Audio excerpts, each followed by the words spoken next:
आज हामी महेन्द्रनगर घुम्न जान्छौँ भन्दा भन्दा आज यस्तो के भयो बाटोमा अन्तिमसम्म हेर्नु होला। वेलकम छ मेरो डेली ब्लगमा फेरि पनि आइसक्यो न्यू ब्लगको सुरुवात भइसकेको छ। आई होप हजुर चाहिँ सन्चै हुनुहुन्छ होला, म पनि सन्चै छु। आज चाहिँ हामी घुम्न जाँदैछौँ, त्यसैले चाहिँ आज हामी घुम्न जाँदा जाँदा बाटोमा के भयो त अचानक यस्तो हावाहुरी आयो होइन। त्यसैले चाहिँ हामी हावाहुरी आयो भनेर एकदम अचानक के जिन्दगीमा कहिले पनि यस्तो हावाहुरी आइरहेको थिएन। त्यही भएर चाहिँ हामी अचम्म पऱ्यौँ कि आज के भयो, आज कसको नजर लाग्यो भनेर चाहिँ हामीहरू एकदम रिसको झुकमा के गरौँ कस्तो गरौँ भन्ने भइरहेको थियो। त्यही भएर चाहिँ अब कता जाऊँ के गरौँ भन्ने भएको थियो। अब त्यसपछि मैले पनि राम्रो ठाउँ अनि मिठो ठाउँ जाउँ भनेर त्यसपछि अब हामी रिसोर्ट जाँदैछौँ, किनकि मोज मस्ती गर्नु त पऱ्यो होइन साथीहरू। यता जानु नपायो भने यता त जानु पऱ्यो त। त्यही भएर चाहिँ हामीहरू चाहिँ घुम्न जाँदैछौँ होइन। घुम्न पनि के भनौँ होइन, बाटोमा यस्तो तनाव भइरहेको थियो। अब चाहिँ हामी रिसोर्ट जाँदैछौँ, रिसोर्टमा चाउमिन मोमो के हुन्छ खान्छौँ। त्यसपछि चाहिँ त्यहाँ पनि राम्रो छ, यस्तो हावाहुरी आइरहेको थियो, हामी त तातो तातो खोजिरहेको थियौँ।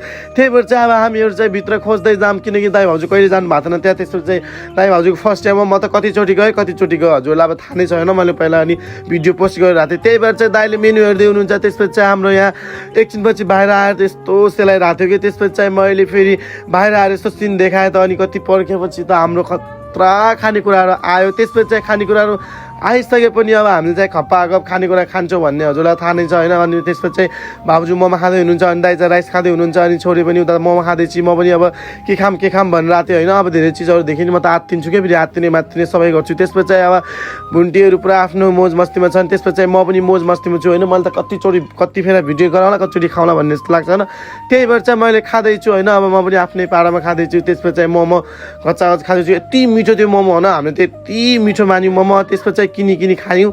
त्यसपछि चाहिँ हामीहरूले अब राइस पनि खाइसकेका छौँ र त्यसपछि भुन्टीले पनि मोमो खाँदैछु मिठो छ भने। त्यसपछि अब हाम्रो पे गर्ने टाइम आइसकेको छ। अब दाइ चाहिँ पे गर्दै हुनुहुन्छ। अब हामी चाहिँ बाहिर जान्छौँ, किनकि अब बाहिर त जानु पऱ्यो नि त साथीहरू होइन। अब किनकि पानी अहिले बिदाइरहेको छ अनि त घर त जानु पऱ्यो भनेर चाहिँ हामीले फटाफट गयौँ। अनि कस्तो लाग्यो मिनी ब्लग, नेक्स्ट ब्लगमा भेट्नेछौँ, बाई।